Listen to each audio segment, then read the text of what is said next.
yesterday, OpTic Gaming, I mean, powerOfEvil is definitely a star for this team. He had 44% of the team's damage dealt to champions on that Victor, one of the champions, you know, that he has had a lot of time on, and one of the very comfortable champions. And as a whole, the OpTic Gaming roster that they actually decided to choose in Champ Select, like, the composition was very, very standard if you're looking back to past seasons and past splits, with the Ezreal on the bottom side, you know, DPS jungler, tank top, and the mage in the mid lane. So they very well could just go for much more traditional sort of setup here, whereas the Cloud9 ones were very clearly the, you know, mage bottom lane, or the wizard bottom lane, as we like to call it. And again, continuing to highlight the teams that are playing to kind of the natural strengths of their teams and just playing the style they know has at least shown early success here. And again, only a few games in, we'll have two for these two teams at the end of it, but the draft is pretty well underway. Ezreal, Victor, and Yasuo banned by Cloud9. Zoe, Aurelia, and one more here to come for OpTic. It's Braum. They're going to take away that bot lane option Keith played yesterday. Yeah, Keith played that yesterday. The Victor, as we just said, for powerOfEvil was taken out. But we know he definitely has more options left in the pocket. Lucian, though, quickly locked in very early here for Cloud9. Now, Licorice has played this champion top. We would expect this to be a Keith champion, though, for our first reactions. And yeah, so Dhokla typing something else. Hovers Master Yi for a second, but we'll first pick Zhao, so Akaadian will revisit that champion, and Ornn also sticking with the same picks. Yeah, exactly same champions so far for OpTic that they used yesterday. The Ornn is so good, and Dhokla actually had a really good roam. One of the big things about Ornn Ultimate, the long range that you can go for early effectiveness in other lanes. He was able to set up powerOfEvil with one of those early kills. So maybe we'll be able to see some more focus from the rest of members of OpTic towards the mid lane once again. Clearly trust in Nocturne Shen. Cloud9 once more will take this combination into battle. Again, did not pick up a game win yesterday, but Svenskeren and Licorice, the two veterans, if you will, left on at least this roster, going to try and make this happen. Clearly something that they feel can work. And yeah, there's definitely huge highlights, right? Nocturne Shen, clear opportunity. You double ult. Both of them are diving in onto the backline, whatever sort of carry it is. Doesn't matter if it's a marksman or a mage or whatever champion is built to do damage and doesn't have defenses.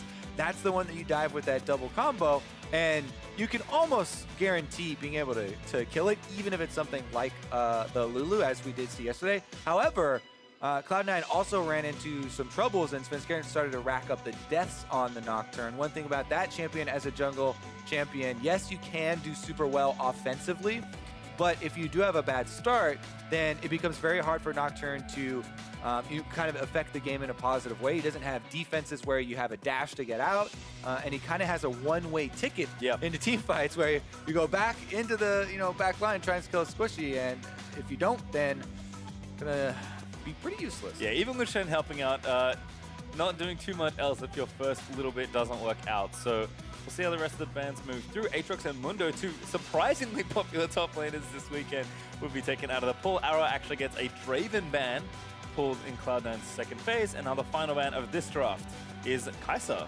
They're taking out one of the marksman options.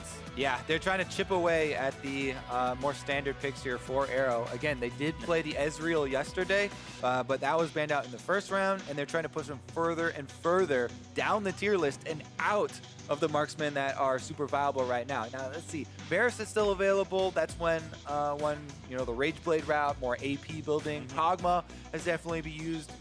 Even Xayah as well. But I have to say I really like the Draven ban, because that has been one of Arrow's kind of go-to picks at multiple moments, and can do really well into the Lucian. Yeah, it will be Xayah instead. So kind of giving Cloud9 the option of taking away Rakan. Presumably they don't have their support yet, but you do never know. Zeyzal has pulled out quite the number of champions in Academy in spring, so we'll see what the rookie has to do here. All right, not Yorick. Not yet, at least. And does look like Orianna. I feel, whoa. So it is a little bit of a blocker too, because powerOfEvil, of course, loves Orianna, the champion. So in case the Lulu would be flexed into the bottom lane as a support, it does kind of deny that. And famously, GoldenGlue, when he previously subbed into the LCS, I believe it was Dignitas and for like Scar or something like that, he got a quadra kill after whiffing his ultimate completely and hitting no one with it, still was able to pick up the Quadra there. And Mind games, that's all that was. The most kills in a game that he's ever had. So. Well, we're on the last lock in there, so OpTic will get the chance to take whatever they want here. If it's Lulu support, they can give PoE a counter pick here. Otherwise, maybe just showing things up with Rakan in the bot side. The other cool thing about Orianna is you can put the ball onto Nocturne as he's passing by, and if he's charging someone with his ultimate, if you're quick enough about it and you're close enough, kind of pass him the ball and give him the shockwave for more damage to kill someone through a Lulu ultimate. Yep, and there's Ziggs as the last lock-in, so it was Lulu support all along. powerOfEvil will take a signature pick for him, and certainly something he showed up very big with, and I believe his actual last game of spring last season. So certainly something that not very many people are playing, but powerOfEvil is never one to play the things that are always standard. It's really cool, actually, how people have actually been using Ziggs to push early towers, get the early gold lead for his 2-item power spikes, and then you just dish out so much damage in a huge area. The big problem, though, does become kind of protecting him. So Arrow, you know, with the Xayah, you're even a little bit more safe than the Ziggs would be, and the Nocturne actually might go for the Ziggs more often than the Xayah, considering the ultimate being available, and that means that big on the Lulu is going to have to keep his wits about him and stay close to both carries and ready to protect them. Yeah, going to have to think that C9 assembled a pretty straightforward combination, one we've seen somewhat, at least in years going by, or even recent splits going by. For OpTic, I think they're also, again, sticking to kind of what they know, giving PoE a pick that he's very comfortable with, that he can rack up, again, 40+% of the team's damage on something like Ziggs. Again, I think as fun as it is to see all these different picks in all these different lanes, you don't necessarily have to be doing that. And these teams, you have to assume it, with the information they have, are picking the best things they think will help them win their match. Definitely true. All right. Well, we've got another double marksman matchup in the bottom lane. Those have been faring pretty well so far today. See if there's any crazy level 1s, though, because that definitely is something Cloud9 are going to want to change from previous records. Was the undoing, perhaps? We'll see. Braum not bad at level 1, but it looks like C9 at least are going to spread themselves out across some of the Rift. OpTic taking a cue from yesterday's game, though. Thinking, you know what, that 4-5-man invade worked out pretty well. Currently all 4 stacked in that brush, with Lulu just to the right of that. So OpTic can look to make a big team push here into the jungle.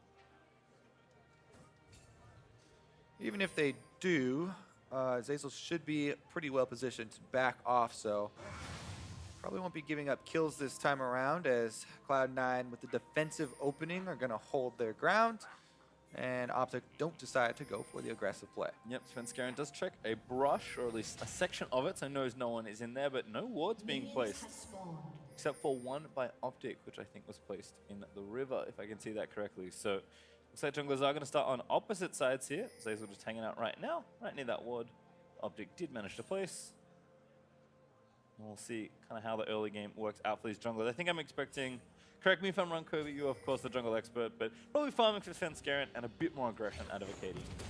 Yeah, it's actually pretty interesting how deceptively good Nocturne can be early on, but they're definitely not going to want to let Zhao get the jump on him. But yeah, if you proc your spell shield with the extra attack speed and you're able to get the fear off, then Nocturne can actually win quite a lot of early duels. Both these guys did want to start on their red buffs, get them as early as possible, and Akaadian walking over the ward for the early threat for a gank here. GoldenGlue walking to the other side kind of does show that you know, Akaadian should think there's probably a ward there that did see him. Yep, Akaadian though instead just falls back to the left side Scuttle Crab, so he'll be able to pick that one up first. Seen a lot of early Scuttles today as far as jungle pathing goes. Makes sense given how much more valuable they were made in recent patches, and Akaadian's actually back to mid lane. Yeah, one thing you can do if you have the early pressure like that and you're confident in your duel, go cross scuttle to scuttle and get the control, get the timer on it as well.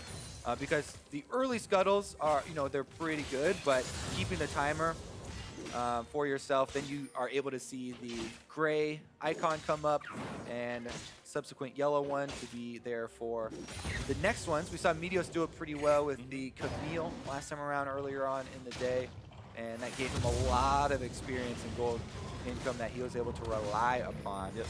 All that investment crabbing as he takes those down. So both junglers will hit level 3 a little faster there for Akaadian, but looks like both will fall back the jungle for now in the top side. Dhokla getting a good push early on. Akaadian very smooth farming as he crosses from blue to the Braum. Yeah, and you can see they're also tracking the enemy junglers, something very important for the early game. The question mark pings coming out from OpTic in their blue quadrant, suspecting Svenskeren was just doing a topside clear there, straight from the red buff. They were correct, and they should be able to continue to play accordingly.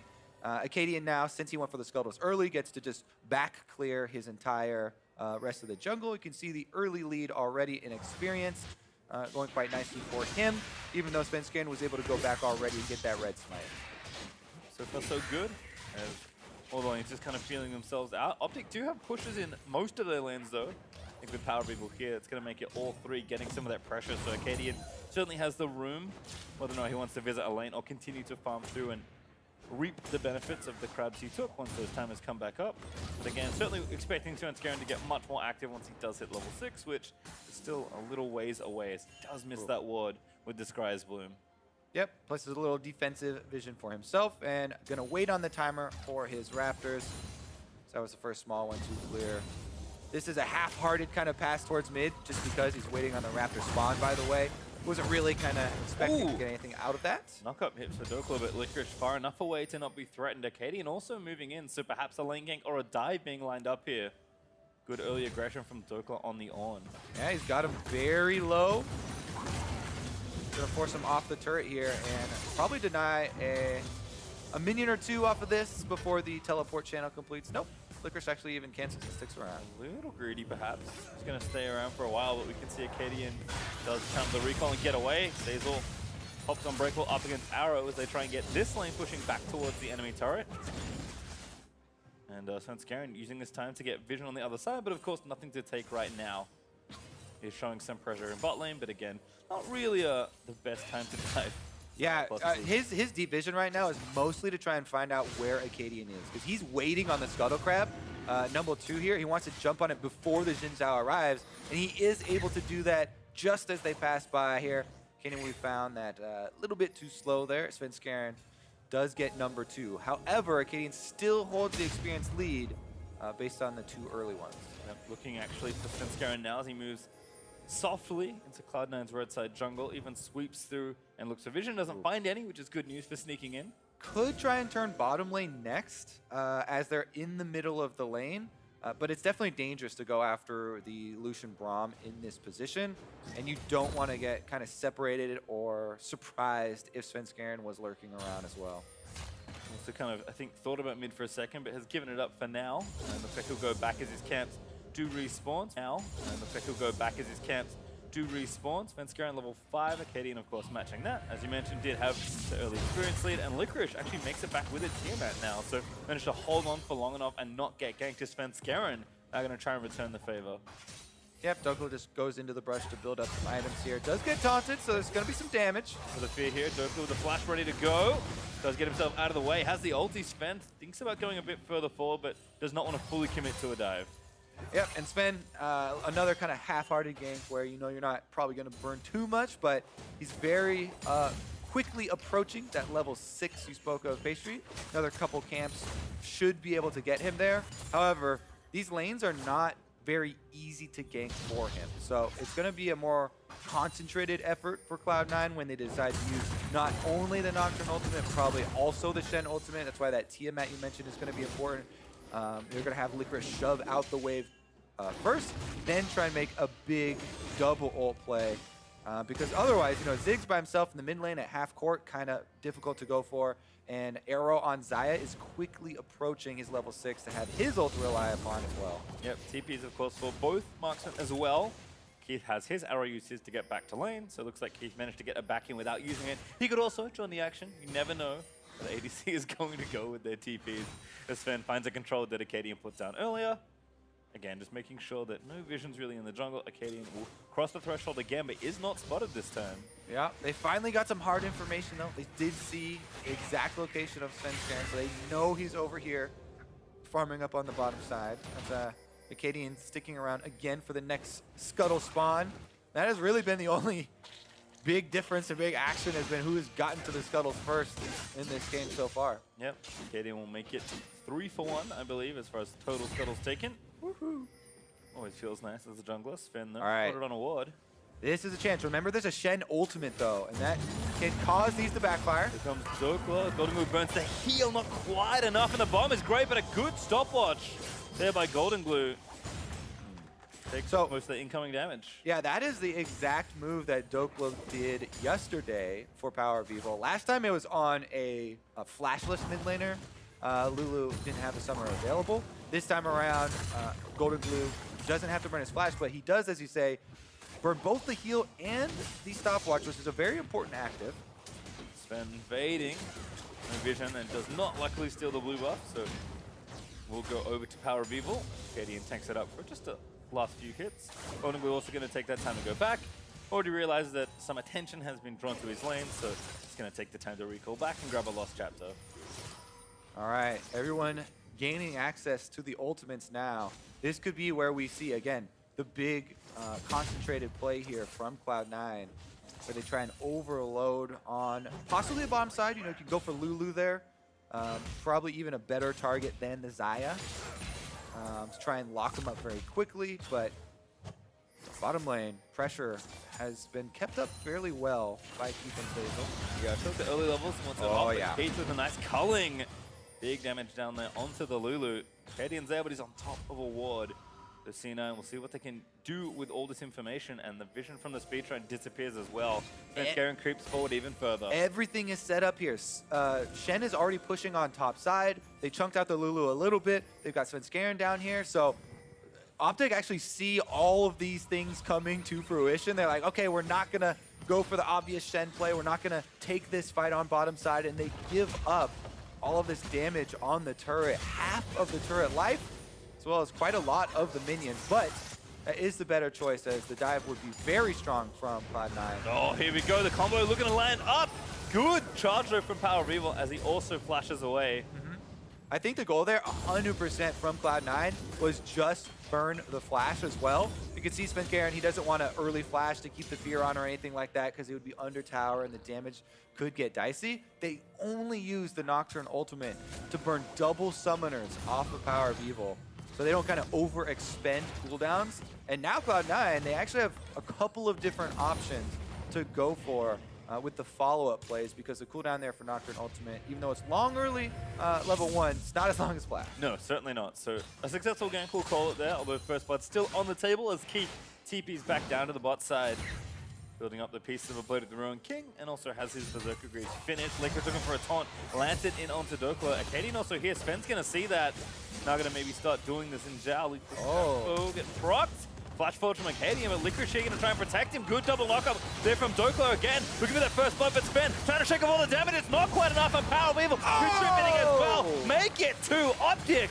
Nab those kills. Akaadian keeps up the chase there, and because the lethal tempo is procced early, that time's out. So Svenskeren, once he actually decides to turn around and fight the 1v1 heads up with Xin, he doesn't have that available. Akaadian wins it, then gets healed back up with the Triumph, and the rest of the members arrive. So OpTic are actually the ones, even with Cloud9 chipping away so well at the cooldowns from OpTic and the pressure, OpTic are able to kind of dig themselves out of a very precarious situation and you know, get that turret for themselves. Yeah, map advantage here though. Dhokla trying to get an ult, landed onto 2.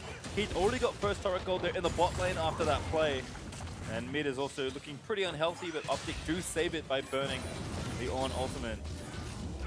Ooh, yeah, that was kind of Cloud9 going for a little bit too much. That was like eyes on every single lane. They're like, okay, bottom lane got forced off. We're going to be able to get that first turret.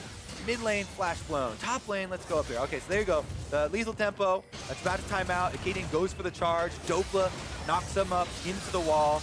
And Akaadian really nicely able to finish that kill off just in time.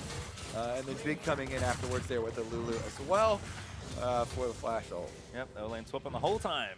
So OpTic with some nice timing to get themselves those first few kills. Still behind a few hundred gold, but nothing super worrisome at this point, as they did equalize the turrets. Again, they'll have to watch for mid lane, but Probably not too much more that Cloud9 can do while they're waiting for some of those cooldowns to come back up. Although to their credit, Svenskeren's ult is available for one more play, looking bot side right now. Yep, Keith's going to jump over the wall here and force Dhokla out. Got Blade of the Ruin King, so not bad, even into someone as tanky as Ornn, particularly with only the Abyssal Mask finish there for him. Rift Herald, though, is going to be started as a result, so OpTic using their top side man advantage to try and take down an objective. Yeah, meanwhile, though, we got Nocturne over there in the Dragon Pit. Svenskeren, I would assume, is making pretty quick work of that one. There's a trick for those of you that don't know, the Dragon auto attacks are considered spell casts. So it's great for Nocturne. You can use your W spell shield and get the double attack speed boost. Really helps you burn down dragons early on in the game. And he's able to solo that one very easily. Yep. Detective Kobe did find Svenskeren, and now Cloud9 having Mountain Drake as a result. Duo lane 15 here is pushing, getting some damage down to that turret, and also again kind of extending this invade on the right-hand side as GoldenGlue looks to steal away the blue buff. So kind of got an interestingly split map, but you think would be good news for the Shen. Licorice in his long lane right now, but can join it practically any time, given that he has both Standing Man and Teleport available. So it's been a, I want to say, surprisingly slow-paced game. I think Cloud9 learning from their early level 1 aggression or mishap in the last game, and both teams happy to play kind of a bit of a slower one here. Yeah, definitely a bit slower. Cloud9 could have had a bigger lead as well if Svenskeren wasn't a little bit too eager to go to the top side as well and try and go for that Ornn and Zhao play. But even with that, they still have the lead. They still have the pressure here on the bottom side. The mid turret's very low. They've got vision throughout this quadrant of the jungle. As he said, Shen is ready to join for a dive. All right, here we go again. Looking for powerOfEvil. Flash not back up just yet. The fear is going to land. The bomb is nice, but Sven able to take him down. GoldenGlue held onto his ult as well. Here comes Dhokla with the big TP. He'll already burn the shockwave. Did find Akaadian. Torn up from Licorice. They're going to try and take him down. The ult barely wears off, but Licorice does go down. He's too far forward as Dhokla stunned by Braum, but the rest of Cloud9 running away. Yeah, looks like that's going to be about it, Pastry. The tower dive, they get their target, but again, the collapse here from OpTic, and Akaadian goes in with Zeyzal. Ultimate means that they're not able to damage him from afar, and they finish off the counter kill with Rift Herald in hand. That means the tower is definitely going to go down very quickly, and that is another one off the field here for OpTic. The gold dead even after the exchange. Yep, I mean, Keith is going to waste quite a lot of his time just clearing this out. Dhokla even helping out. It's going to move things forward, but Cloud9 do mount up to be able to take down the Rift Herald. Zeyzal gets the last tick gold there. But again, using the Herald to take down another turret after what was a good start here for Cloud9. All right, so Sven is going to put on his spell shield early because he doesn't want to get knocked away, but I think that was a pretty good job of powerOfEvil waiting for it to time out. Then throws down his combo. Oh, Dhokla, kind of a little bit of extra room there on the second pass of the ult. Doesn't quite knock anyone up, so they're not able to chase down any other kills. But as you can see under the turret, they did finish off the one exchange. Yeah, Licorice a little too far forward. Does go down to Akaadian as he dives between two turrets. Again, if Cloud9 had got them clean kills, perhaps mid-turret was the easy next thing to take. Instead, OpTic turn it around using the Rift Herald they got earlier, and still find themselves, again, behind a few hundred gold, but up in turrets with the crucial mid lane turret being taken down pretty early here. Yeah, and this is going to be more what people have been used to seeing, right? Shen on one team, so he's going to be split pushing, but the overall 5-on-5 composition... Oh, never mind, we've got Big! Svenskeren found a support. Big does have to flash there. Again, Sven does not want to flash after these guys. A lot of the times on Nocturne, you can flash early in the direction that they're running, so there's no options for your enemies to flash out of your Fear Tether range. That's a little bit dangerous if you don't have enough vision or whatever, but if you're sure you can grab up the kill, then you kind of deny that tether break. It's clever from GoldenGlue, hiding his ball in the Raptor pit, I think hoping to catch powerOfEvil with the shockwave, but again, C9 continue their pressure. Their dual lane takes the top turret, equalizing that score, and they're still pressuring the bot side as well. Keith even Blade of the Ruin King's Dhokla just trying to get some damage done. Yep, Keith on this Lucian is very well set up to top the damage charge. Ooh, Dhokla again, taking some damage, but gets out with the charge as bot turret also falls. OpTic continuing to stay ahead in objectives, just only slightly, but Cloud9 are just really enforcing their will onto OpTic right now. Kind of using all this pressure, using their big globals as ult back for Nocturne and ult almost back up for Licorice. means that they will finally equalize the turrets and fail the outer ring. Yep, 3-3 in turrets now, and it's going to be the reset for Cloud9. They left a lot of deeper vision up on the top quadrant of the map, but now that we're down to the secondary turrets, probably in for another little bit of a lull until the Cloud Drake actually makes its way out onto the map. Until then, it's literally just reset to buy your items so you have the best possible combat effectiveness for this dragon fight that could occur, and trying to set up your vision beforehand so you can enter that dragon fight with more information to position better. Because again, remember the goals here for Cloud9, Shen Nocturne dive, probably want to pass off the Orianna ball there as well for the Shockwave, and take down powerOfEvil or Big. Arrow here on the Xayah should feel pretty comfortable ulting backwards into the rest of the team and trying to delay a lot of that, but it's also going to be a lot on Dhokla and his peel here with Ornn. Huge sweeping team fight ultimate. And you can see on those items that getting relatively close to 2 on most of the carries here. Keith has Black Cleaver almost done, Blade of the Ruin King already done, and Ludens for GoldenGlue. It looks like Zhonya's coming up as the next one after that.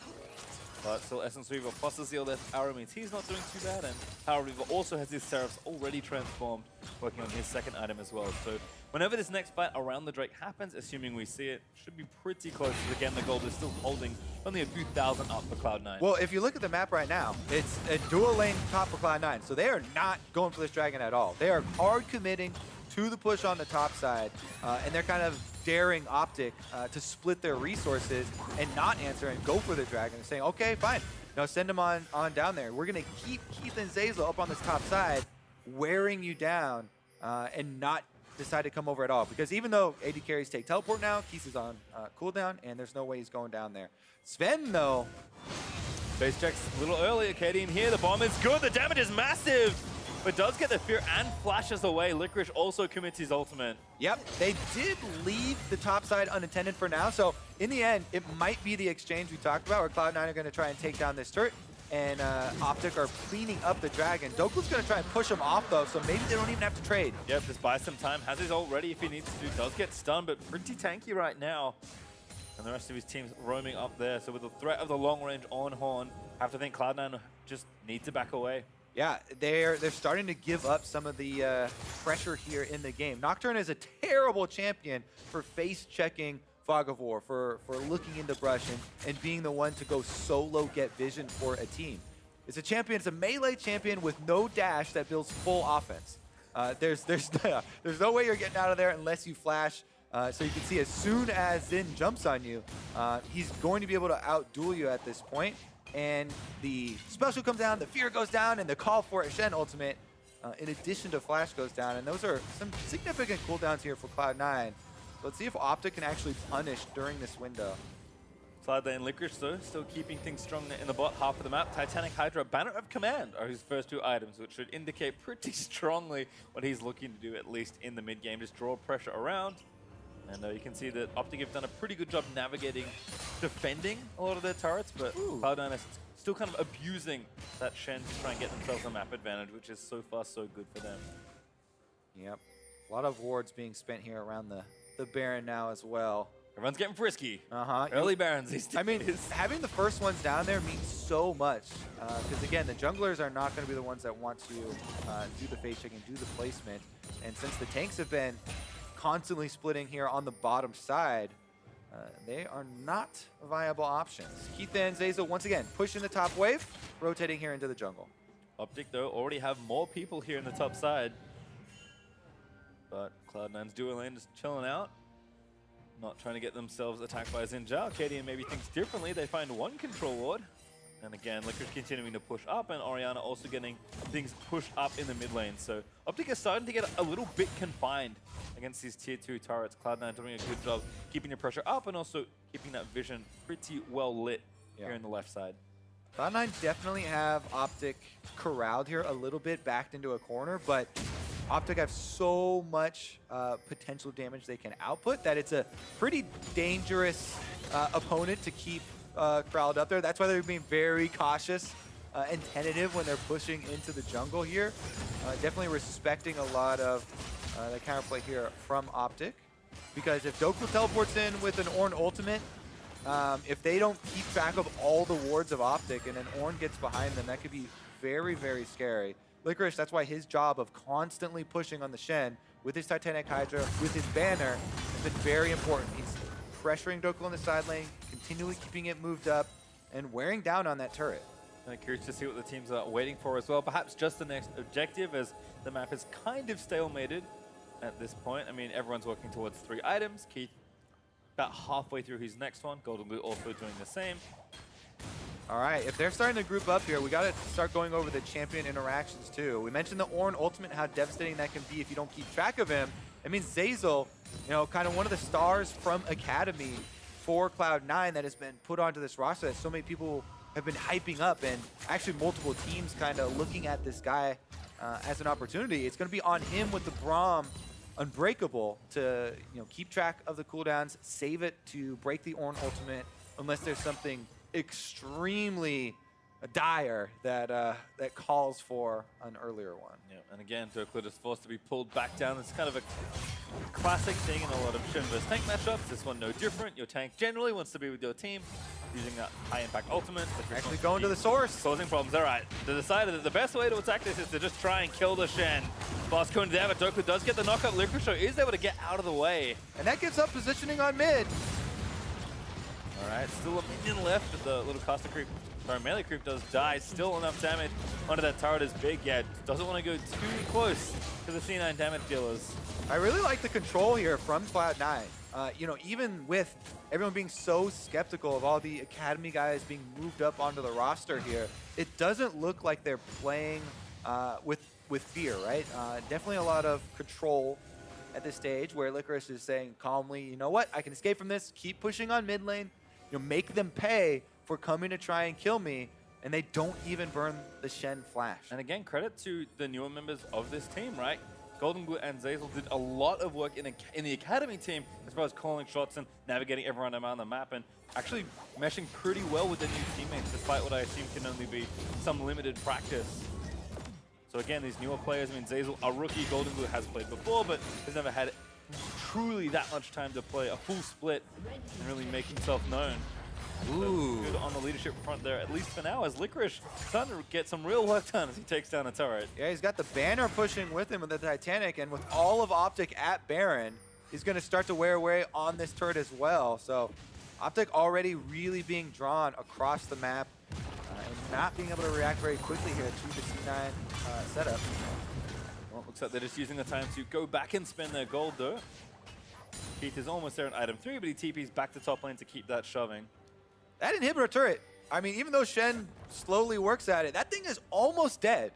The banner spam, the constant AoE from the Titanic Hydra, and the diligent work of Licorice is taking its toll on the base of OpTic Gaming. And now he's a bit tankier. He's moving pretty quickly towards level 16 because of how much solo time he's had in the side lanes to get the waves pushing. Like, as far as really forcing OpTic's hand to do something around the Baron area, Licorice is pretty close to just forcing what looks like 2 pretty bad decisions. So OpTic can have to react a little bit faster here and either hope for a big steal or just force a play. They tried it with the Shen before. On bot side, it didn't work, but something of that nature is in order.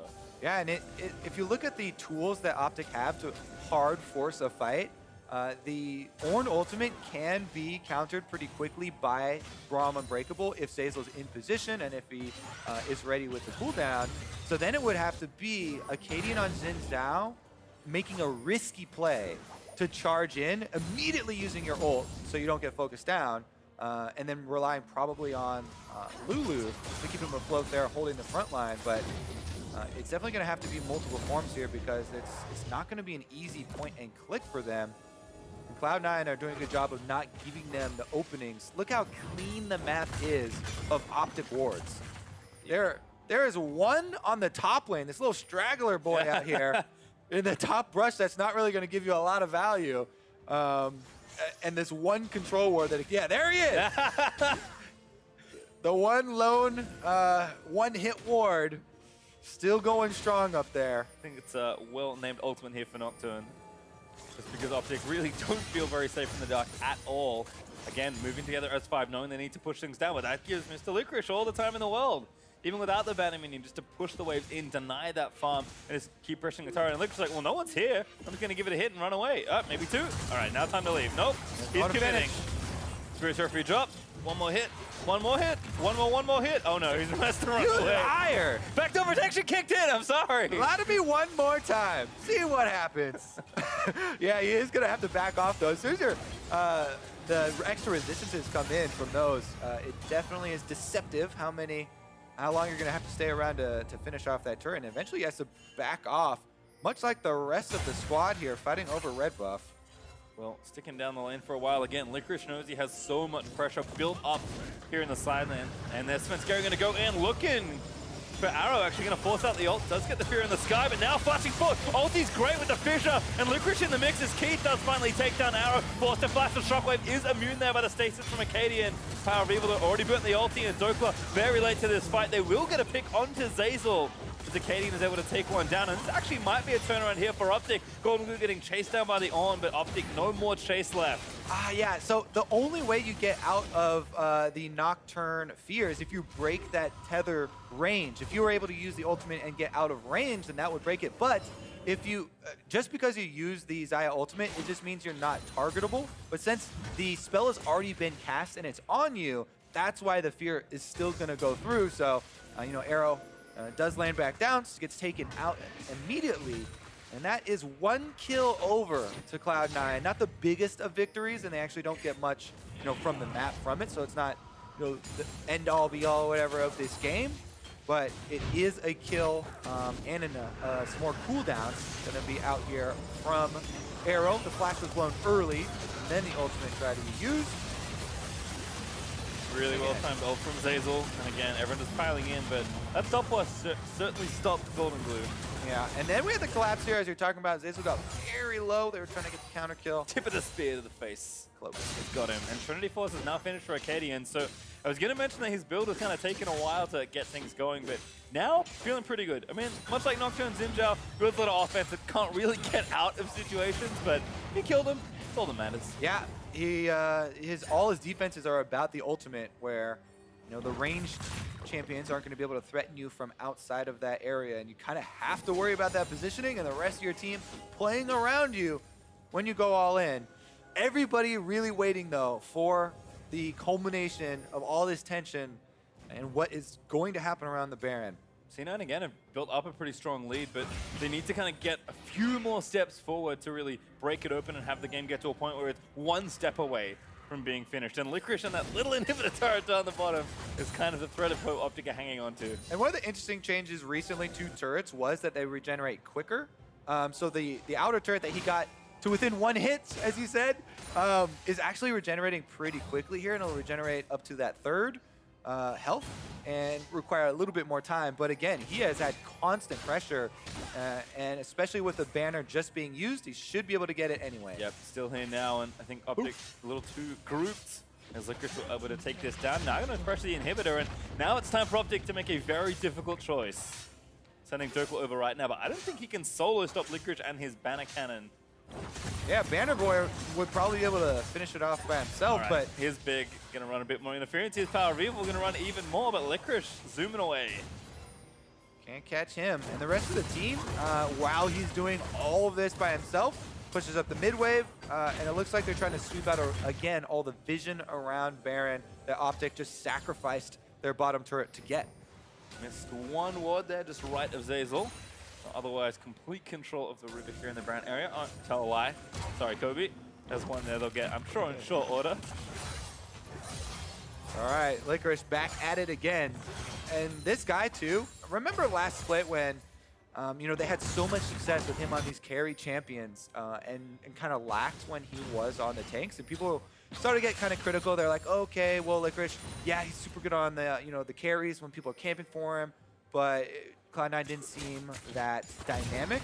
Now, I mean, this Shen split push has been extremely effective for him. And he played very well yesterday as well. So definitely showing some differences and some improvements during the break that they had during MSI. Dancing around Dhokla as well with Svenskeren pretty close. Nocturne out. Who they found? They got the jungler. They can take him out. It's a real good pick to get. He is going to be fit. Licorice wants the taunt. He will find it. And Zeyzal able to grab the shutdown. Ooh, big pick right there for Cloud9. Licorice does have to flash out afterwards, and Dhokla goes for it. Oh, they're again waiting it out, but Dhokla does not get the re-hit on it now. He's actually stranded a little too far forward, about to get stunned by the Braum passive. Does get stunned up. Damage is just enough as GoldenGlue collects a kill. Oh, that's gotta be the Baron then. There are 3 members of OpTic left alive to try and steal this or try and threaten C9, and some of them are actually fairly low here for Cloud9. I would say if Ziggs had his ultimate available, they might think twice. The powerOfEvil did just use it. Cooldown's really short, though. They're trying to find some of the carries. Good double shockwave there for GoldenGlue. Buys time. powerOfEvil gets a ward in the back, but again, controllers will shut it off. He doesn't have his ulti, so he's going to have to reach out with a bomb and just try and snag it away. Sven with the smite ready to go. Ult on 3-second cooldown here for powerOfEvil. They're buying time. They may have waited a little too long. Cloud9 are actually tanking a little too much damage. They finally waited out. They will get the Baron. Licorice even over the wall with the taunt just to try and make sure it went down. So Cloud9, after all that dancing, finally snag a date. Whew. That was some hard work to get that Baron there. Speaking of hard work. And the minions get a little distracted, not focusing the inhibitor. Not working hard enough, unfortunately. Maybe work smarter, not harder for those little guys. But still, the pressure is there, and Cloud9, especially with the Baron, should be able to knock down a couple of inhibitors. The long-awaited Baron buff. All right, let's take another look here, though. Because again, like we've been saying with these 2 junglers, they have no dashes to get out. So as soon as they see Akaadian there, even a little bit deep into the jungle in that corridor, Sven goes for it. They find the pick. Cloud9 all collapse in a timely manner. And they were even able to get that secondary kill afterwards, which led to the Baron. If they weren't able to get both Akaadian and Dhokla, then that would have been a very, very dangerous Baron. But Cloud9 now, with that coveted buff, going to return to the split push game. All right, we'll see just how much they can get done with it, though.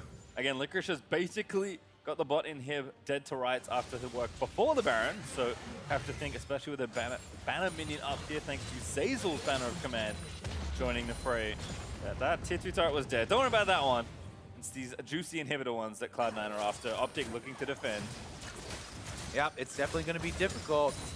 Banner comes through. Bottom inhibitor's probably just dead to Licorice.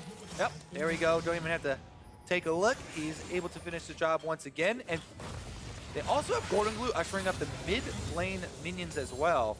So all sides here under attack from OpTic, and their options are becoming very, very few.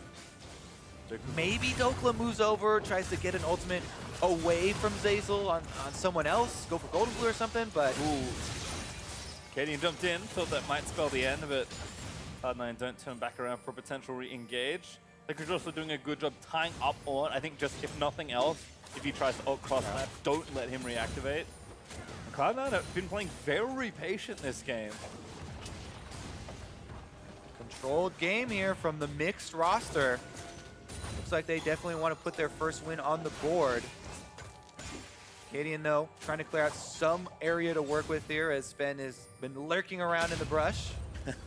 Is the boss going to go away, but it does not reveal his position. And again, Baron's still up for a minute longer, and Keith needs a couple of autos to try and take down the turret. Actually, one left. Banner minion does get it done, and mid gets cracked as well. So don't forget, supers are also inhabiting the bot lane as well, and Licorice is continuing to escort them in with the Baron buff. So OpTic are really running out of time to force a fight here. Yeah, their base is crumbling around them. Now there are no more defenses, and it's exposed inhibitors. Akaadian! Yep, dives in, Keith dashes out. That's about all they really have to apply some pressure, and OpTic are just looking to lose all 3 inhibs. There's one in mid going down. Keith needs a bit more work to do here. Should be able to take that one down as well. And OpTic, like, when are you going to do something? It's too late. All their inhibitors are now down. That's a big death sentence with super minions gonna come double stack. All 3 lanes will be flooded here. And Cloud9, after all that hard work, finally retreat, finally go purchase and look to finish out this game. Maybe take them out and joke on the way out. That was up for like 10 minutes, I feel like. And Cloud9 were like, you know what? It would help us siege. I mean, we have so much pressure that we might as well just keep going. It'll help you kill 2 Nexus turrets and the Nexus a little bit faster. Don't need it now. But long before they got the Baron, they could have taken it. Instead, I think, again, very dedicated to the patient 1-3-1 strategy and have really just ground OpTic into dust at this point. Yeah. Definitely true, and there they are. Double siege minions, supers coming down, all 3 lines. It's gonna have to be OpTic jumping the gun. Just go for anyone that you see. Because even though there's a Shen on the other team, if you're surrounded by not only the entire Cloud9 team and super minions from all sides, you literally cannot do enough damage with these champions to kill off all those minions and fight a team fight. So you've waited too long. You literally can't output that much DPS. And that's why Cloud9 are still sticking to the patient gameplay here. They're just moving up with the minions, their best allies. Timing all their waves as best they can, getting them shoved in, trying to be consistent with how they all push in, but can be a little tricky. OpTic, though, backs very firmly against the wall as Cloud9 will just escort the minions in, and for them, hopefully to victory. OpTic, they have to try something, and I think they know it, but the Ornn is going to try and kick it off. They look for Keith, they will grab him, but Zeyzal, they're burning the ult. They're just going to, again, buy some more time. Akaadian pops the ulti. There's the paranoia from Svenskeren. We're going to dive in, but he's actually going to try and take down Akaadian. Almost gets it done. Sven pops the stopwatch and flashes out to safety. Still on the front side, tied up as GoldenGlue. He's able to get that kill, and that should be enough. The Nexus turrets are so low as OpTic may keep trying to fight. powerOfEvil gets tagged by a shockwave, just barely flipped over from left to right, but the turrets are falling. C9 have opened up well and truly a lead that OpTic cannot come back from. With an exposed Nexus, OpTic are fighting, hoping the Fountain Lasers get something done, but Cloud9 will rally back to victory and close out their weekend with a win. Keith, Zeyzal, GoldenGlue, Licorice, and Svenskeren grab their victory, go 1-1 here in the first week. And OpTic and powerOfEvil unable to make much happen in that game. Yeah, it just felt like Cloud9 knew what the game plan was, stuck very firmly to it, and for a team that, again, has not had that much time to play together, just based on how long their previous roster has been playing in the LCS, looking pretty coordinated. Definitely true. Yeah, so both of these teams are going to end the week 1-1. It's not the worst start in the world, but definitely some promising stuff there from Cloud9 towards the end. It was just very, very methodical gameplay. Yep, again, wondered, you know, what does Nocturne Shen do? Discovered very quickly what Nocturne Shen does. And even though we didn't see that many ultimates from Svenskeren, I think the threat of Nocturne Ultimate did enough of a job that game. And even the ones they did use, apart from maybe some of the earlier ones, were quite effective in just getting those key kills, which eventually led to that Baron. The dedication to the split push pays off. Goodbye, Banner of Command. Yeah, actually, that was the last Banner of Command game that we will ever have for North America. That thing has been deleted from the game, and we'll be changing, updating patches here next week. There you go. See, perfect way to end the weekend. Banner of Command storming to victory to close it all out. As Vaultboy himself gives some love to the camera. Again, has to feel good to win. GoldenGlue's had a turbulent history in the NALCS games he has played in, but he does finish the weekend with a win. Yeah, look at the damage spread. Pretty even for all those guys, too. I mean, Licorice is #1 on the Shen. Because technically, you know, he was in the side lane, dealing blows there with the Ornn. Oftentimes, that'll happen with a lot of tanks, and people see the damage numbers. But honestly, his banner as well, and the constant pressure that he kept up in the side lane was just too much for OpTic to deal with. And it kind of neutralized, it felt like, any sort of shot calling or aggressive play from OpTic. They never really chose the moment to make the play elsewhere. And if you're never going to make that play to break what Cloud9 are doing with the split there, then you're not going to be able to do it at the end when your base is already flooded. And I think it's easy to say, well, why didn't OpTic do anything, right? I mean, the tools they had were pretty minimal, but it's a great tool for starting any sort of fight. I think Licorice deserves maybe the most credit for just stopping Ornn from really getting to a fight in any reasonable time. Because when he was there, Licorice was already busy pressuring the base. So yeah, Ornn's there pushing you, and then Shen's there pushing you, and then you also have to worry about the Braum and the Nocturne, if you do get there. Flew around there sometimes. Well done for us for now, but let's set it down to OpTic and Cloud9's mid laner. Thanks, guys. The Scrim God is back. GoldenGlue, what's it like to pick up a win on the LCS stage again? Yeah, it feels great. I feel like we've been working really hard. We've had like no off days. And you know, we've been really like a family working so hard together and kind of just ignoring everything else that's been happening. So it feels great to finally have that work pay off. What's the practice and training schedule, for Academy like compared to LCS? It's a little weird because we have the Academy team play Thursday, Friday, and then they usually come to the matches on Saturday, Sunday. So I think you overall get less practice when you play Academy since you have to be like ready to watch LCS and such. Where when you're playing LCS, you get a scrim on Academy days. So it's pretty similar, but a little different. And yet here you, Keith, and Zeyzal are playing on the big stage. Now, I was happy to see your name return, but I know that there were quite a few Cloud9 fans who were a little frustrated with the roster swaps. How did you deal with the reaction? I didn't. I just didn't look at it at all. I honestly didn't read any of the comments because I already knew what was going to happen. You know, like Jensen, Sneaky, and Smoothie are all amazing players, so it's fair for everyone to be upset with players who aren't as, what's the word, like, you know, they don't have as much experience as those players. So I'm just working really hard to see, you know, try to make everyone happy and get us some wins. So we heard earlier from Jack and Rayford about the roster swaps, but what's your understanding of the changes? And how would I say, what do you think is the state of the team? I would say the biggest reason for the changes is just our teamwork, the way that we work together in and out of the game was the biggest reason. Me, Keith, and Zeyzal all have really good relationships and synergies with play styles and outside of game. And that's kind of why the move, I think, was made. I mean, you could also, you know, Reaper and Jack know more. I'm just playing. So, but that's what I think. So what would you say to the Cloud9 fans who now have their eyes on you three to help pick up some of those Cloud9 wins? Well, I would say I'm going to do my best to make you proud, but, you know, it's big shoes to fill. So hopefully I can do it. Well, congratulations again on your win. And for more on the game, let's hear from the State Farm Analyst Desk.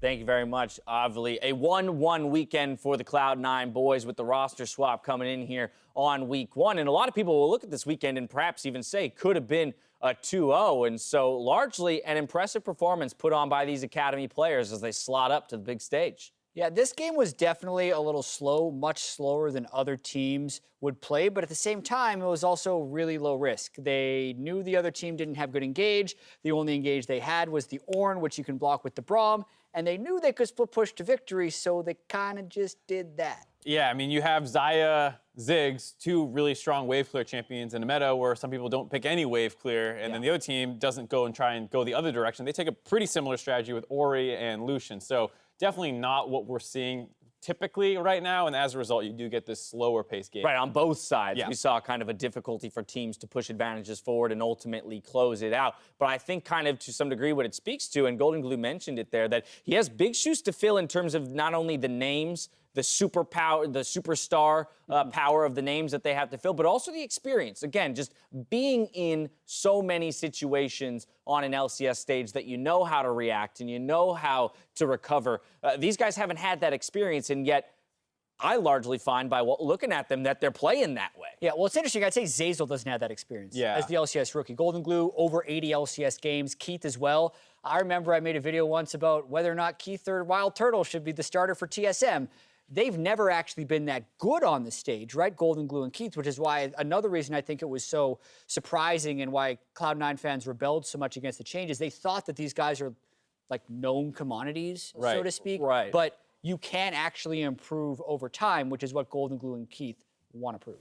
Now, that said, OpTic was the team that got out to a slight early lead with in terms of kills, of course, because Farm was coming in for Cloud9 as well as some turrets. But maybe a bit of an overreach here by Svenskeren as it will result in 2 kills for OpTic Gaming. And this is a situation where with Dhokla on such little mana, you think maybe they could try and turn around, but the bot lane was swapping topside. You have to imagine Keith was communicating this, and so it kind of put C9 in full retreat mode. The Ziggs all coming in over the top basically made this a 5v2, so whether they stayed and fought or not, that was going to get flipped around. But they didn't convert too much off that, and you see the gold lead basically never really was in OpTic's favor, and that mostly came down to that split push pressure that the Shen was putting out after the game kind of started opening up a little bit more. Yeah, this was very much kind of a map and team play victory, which is what GoldenGlue at the end of the interview was saying, is how he feels like the synergy and the communication between himself, Keith, and Zeyzal is really good, and it felt like Licorice and Sven could be on the same page as him the whole time. And even though powerOfEvil was trying to throw bombs all over the map, every time you looked at the mini-map, it was those two side lanes pushed as far as they possibly could be, and OpTic could never really get a foothold. And there were a couple times where OpTic could have. They just really flubbed the counter engage because a couple times Nocturne goes in with Shen on top, and then they get one person, then the Ornn ults were just not there. There was a skirmish in the jungle, missed that one. Braum blocked another one, then another one just completely whiffed the redirect on the second half of the ultimate. Execution, execution, execution. The one thing that I will call out for Cloud9, and we talked about it a little bit off air, the idea that they're the ones picking up this Nocturne pick. We've seen it played to relative success in other regions, the LCK most notably. I know it's hit the ban table once or twice, but aside from that, no one else seems to be reaching for this pick. What are the kind of advantages that this pick gives maybe a team like C9 in terms of options and strategy? It definitely muddles team fights a lot and definitely helps in split push. I mean, the fact that they've ran Shen Nocturne, that's a very classic team composition all the way back to 2012 in League of Legends. There's also a few little things with the pick that people have now started picking up lethal tempo, which gives you that huge amount of attack speed right off the bat. With the new celerity rune that's going to be more AD for your move speed. When you proc your E and get the move speed towards him, it actually gives you 20 extra AD. So like the instance power of that pick is almost higher than it's ever been. Right. And it's one of the reasons I think teams are picking 20 extra AD and then on uncapped, top of what your attack Q is speed. giving you. Okay, let's go. Playing And some the Nocturne tempo. next patch. All right, let's see how our analysts stacked up against the dads today in the predictions game. Ovely and Cat's dad proved to be the superior minds at the end of the day. Hold on, that's not even sort of by alphabetical order. One. Like they just decided to put Ovely above. I don't know what to tell you, man. Ladies first. I was not a part of that. Ladies first. Yeah, ladies dads first. There it is. Well, 4-1 Mark's there, and then of course we have a small pack at 3-2. Mark, myself, and Riv's dad, Zhao, and Captain Flower's dad's bringing up the rear. But ultimately, I want to now see how you guys stacked up against the fathers. Mark, you rode or doed is not Rode-or-doed. it doesn't work that way. I'll ride it. It's only I'll ride or ride-or-doed. die. You only ride or die. Okay, you ride or died with your father, so you end up with a similar scoreline of 3-2. Jat, you got anything to say? I was with Mark. I don't think so.